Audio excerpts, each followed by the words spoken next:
Hello guys, in today's video I'm going to show you how to add a green screen overlay on your video. This tutorial will be very quick and simple. Just make sure to subscribe to this channel and leave a like on this video if you will find this guide useful.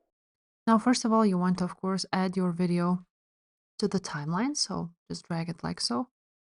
And if you want to put an overlay, green screen overlay on top of it, then you're going to choose your green screen video right there and drag it on top of the video. Once you have done that, you of course, if you want to do this through the whole video, then you're gonna copy and paste it just like so, and basically make it through the whole video, so it would be through the whole of this. Now, as you can see, you cannot see the first video, so all you have to do is select the overlay video, then go to remove background option, and then scroll down until you will see a chroma key. Then you're gonna choose it, choose a color picker, and then add it on the video, and it will remove the green color.